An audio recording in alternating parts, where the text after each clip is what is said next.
Salut tout le monde, c'est Rems et aujourd'hui, dans le multiverse, on continue notre série de vidéos consacrées aux équipes de Kuroko de basket.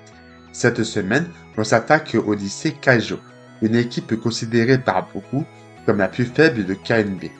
Comme pour la précédente vidéo, on va analyser la puissance globale de l'équipe, mais aussi son rôle dans l'histoire.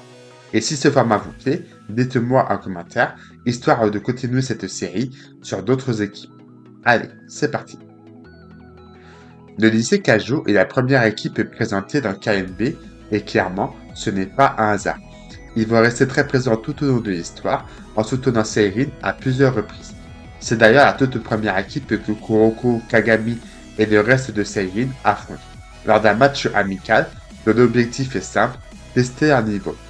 Comme pour Shotoku, le coach de Kaijo, Genta Takeuchi, est un ancien joueur de l'équipe nationale japonaise. Et soyons honnêtes, au début, c'est probablement le coach que j'apprécie le mieux. Il prenait clairement Seirin de haut, il a refusé de faire jouer Kisei parce que, selon lui, si Kisei jouait, ce ne serait pas un vrai match, et il a même organisé la rencontre sur un demi-terrain, donc niveau respect de l'adversaire, on a vu mieux. Mais avec le temps, on se rend compte d'une chose. Takeuchi croit profondément en ses joueurs et il fait tout pour les protéger. Lors de l'interlycée, quand Kasamatsu a raté une passe décisive qui a provoqué l'élimination de Kaijo, il doutait énormément de lui-même. Ses coéquipiers lui en ont voulu, mais le coach, lui, a fait un choix fort. Il lui a confié les brassards de capitaine. Et avec le recul, c'était sans doute la meilleure décision possible, puisque Kasamatsu deviendra l'un, si ce n'est le meilleur capitaine de KNB. Même chose lors de la demi-finale de la Winter Cup. Takeuchi est conscient de la blessure de Kisei et décide de le sortir pour éviter qu'il ne garde de séquelles. Donc oui, malgré de premières impressions très discutables, c'est un coach qui veille réellement sur ses joueurs. Et justement, parlons des joueurs. On commence avec Koji Kobori, le pivot de l'équipe. Et d'ailleurs, tenez-vous bien, selon le troisième fanbook officiel de Kuroko no Basket, il serait spécialisé en danse à claquettes. Mais sous le panier, croyez-moi, il ne rigole pas. En tant que pivot de Kaijo, il a même réussi à bloquer Wakamatsu. Comme quoi, la danse à claquettes peut visiblement devenir un vrai atout au basket. C'est d'ailleurs Kaijo qui l'a recruté, preuve qu'il n'avait aucun doute sur son niveau. Et quand on sait qu'il a tenu tête à Teppei Cœur d'Acier Kiyoshi, c'est clairement pas rien. À l'arrière, on retrouve Moriyama, amateur de futsal. Il n'est évidemment pas du niveau de Midorima ou de Mibuchi, mais il reste un très bon joueur. Son tir est assez peu orthodoxe et donc difficile à contrer, comme on l'a vu face à Fukuda Sogo ou Seirin en demi-finale. Et puis, il y a Ayakawa, le spécialiste des rebonds. C'est simple, dès qu'un tir ne rentre pas, il y a 99% de chances que le ballon finisse dans ses mains. Son rebond est ultra offensif, très agressif. Dans l'anime, Kiyoshi explique même que Ayakawa peut attraper le ballon en sautant plus tard que ses adversaires, uniquement grâce à sa vitesse. Un atout énorme pour Kaijo. Pas étonnant qu'il était dans une équipe de capitaine. Mais l'un des piliers absolus de cette équipe, c'est évidemment Lukiyo Kasamatsu, le capitaine. Kasamatsu est l'un des meilleurs meneurs de jeu de KNB. Ses dribbles sont d'une efficacité redoutable au point de réussir à passer Aizaki. Izuki dira d'ailleurs, en dehors de la génération miracle, il n'a jamais affronté un joueur plus rapide que lui. Rien que ça. Mais Kasamatsu n'est pas seulement rapide, il est aussi intelligent et expérimenté. C'est le seul à avoir compris comment contrer le shoot mirage de Kuroko en analysant simplement son fonctionnement. Et en tant que capitaine, il sait parfaitement mobiliser son équipe. Souvent un coup de pied dans la tronche, certes, mais ça marche. Et bien sûr, il est inutile de vous rappeler que les meilleurs joueurs de Kaijo restent Ryota Kisei, capable de copier toute la génération miracle. Mais réduire Kisei à un simple copieur serait une énorme erreur. Kisei, c'est un joueur qui apprend plus vite que tout le monde. Là où d'autres mettent des années à perfectionner une technique, lui assimile en quelques instants et l'adapte à son propre style. Il peut reproduire la vitesse de Aomine, la précision de Midorima, la défense de Murasaki Bara ou encore le contrôle de jeu d'Akashi. Mais si Kisei est capable de telles prouesses, c'est surtout parce qu'il s'est beaucoup entraîné et aussi parce qu'il connaît parfaitement ses anciens coéquipiers. En même temps, il faut dire que Kisei apprécie sincèrement les autres gars de la génération miracle, donc cela reste cohérent avec son développement. Et pourtant, Malgré tout ça, malgré que les joueurs de cette équipe soient objectivement d'un excellent niveau, beaucoup considèrent le Record Kaijo comme l'équipe la plus faible de KNB. De mon côté, je trouve ce jugement un peu sévère. On reproche souvent à Kaijo de trop dépendre de Kisei, mais honnêtement, cet argument est étrange.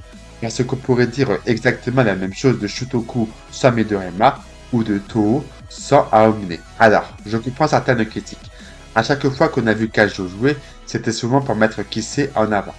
Le premier match contre Seirin servait à nous introduire le premier membre de la génération Miracle. Le match contre Toho se focalisait surtout sur la rivalité entre Kisei et Aomine.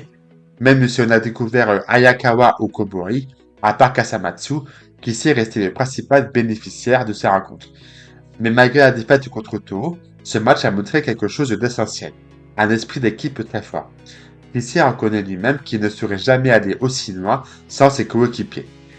Les quarts de finale face à Fukuda Sogo avaient surtout pour but de faire évoluer Kisei face à Azaki sans vraiment mettre en valeur le reste de l'équipe.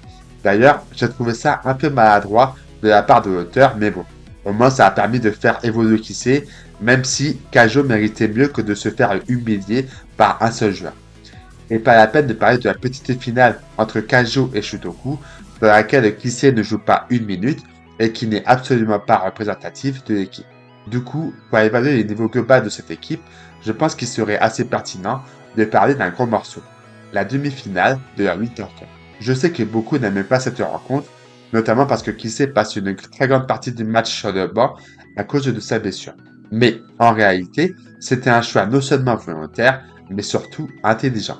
Mettre Kisei sur le banc, ça permet enfin de montrer une chose essentielle. Kaijo, ce n'est pas juste l'équipe de Kisei, c'est une équipe solide, bien construite, avec une vraie identité. Parce que, même sans leur star, et malgré un Kagami ultra dangereux, Kaijo livre un match d'une très grande qualité. Ils se battent comme des lions, surtout en défense, avec une intensité impressionnante. Kobori lâche même une petite punchline à Kiyoshi, affirmant que son équipe fera tout pour gagner. C'est la preuve que Kaijo est venu pour se battre, pas pour faire de la figuration. Le premier match amical entre Seirin et Kaijo s'était terminé par une victoire de Seirin, oui, mais il faut se rappeler une chose, ce match n'avait aucun enjeu réel. La demi-finale de la Winter Cup, c'est autre chose.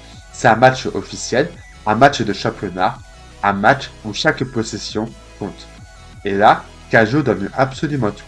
Kasamatsu parvient à contrer le shoot mirage de Kuroko, pourtant l'une de ses techniques les plus cheatées. Moriyama réduit l'écart à coups de tir à 3 points malgré la présence de Yuga. Kobori réussit à s'imposer dans les airs face à Kiyoshi. Ayakawa, lui, domine tout le monde au rebond offensif comme s'il était partout à la fois. Alors oui, Seirin domine globalement la rencontre, notamment grâce à Kagami, mais soyons honnêtes, ça aurait été le cas face à n'importe quelle autre équipe. Kaijo est en difficulté, clairement, mais leur mental est incassable. Il s'accroche, il refuse de lâcher, et quand Kisei revient enfin sur le terrain, il ne met pas longtemps à rappeler qui est le patron. En quelques actions, Kaijo rattrape son retard et fait trembler Seirin, à tel point que le public, pourtant neutre au départ, finit par se ranger derrière eux. Parce qu'ils se sont battus, parce qu'ils ont montré du cœur, parce qu'ils ont prouvé que Kaijo mérite pleinement sa place parmi les grandes équipes de Kuroko de basket. Et franchement, se mettre le public dans la poche dans une demi-finale de la Winter Cup, ça montre que cette équipe a beaucoup de cœur. Au final, si je devais résumer cette vidéo, je dirais que, d'après moi, Kaijo est l'une des meilleures équipes de KNB. Effectivement, tant qu'ici leur efficacité offensive devient moins évidente, tout comme l'aurait été Seirin si Kagami avait été blessé pendant la demi-finale. Mais au final, Kaijo est une équipe forte et résiliente. Et sachant qu'elle a fini 4e de la Winter Cup, ça mérite le plus grand des respects. Ce n'est pas en dépendant d'un seul joueur qu'ils y sont parvenus, mais à force de cohésion et de travail acharné. Et personnellement, je trouve que l'évolution de Kisei au sein de cette équipe a été l'une des plus belles de l'histoire. Il est passé du mannequin arrogant et un peu trop prétentieux à un joueur qui décide de se battre pour son équipe, sacrifiant son intégrité physique pour ses coéquipiers, et c'est vraiment une très belle évolution. Mais on en parlera sûrement dans sa propre histoire de personnage. Bref, je pense qu'on peut s'arrêter là pour cette vidéo. Est-ce que vous aimez cette équipe ou alors vous les trouvez un peu surcotés? J'ai hâte d'en discuter avec vous en commentaire. Et avant de vous quitter, je vous remercie pour votre soutien. Ma chaîne a du mal à décoller, mais on pose petit à petit les graines de ce multiverse et j'espère que ça va durer. Sur ce, bonne journée ou soirée, voici Rems et je vous dis à très bientôt dans notre multiverse. Ciao!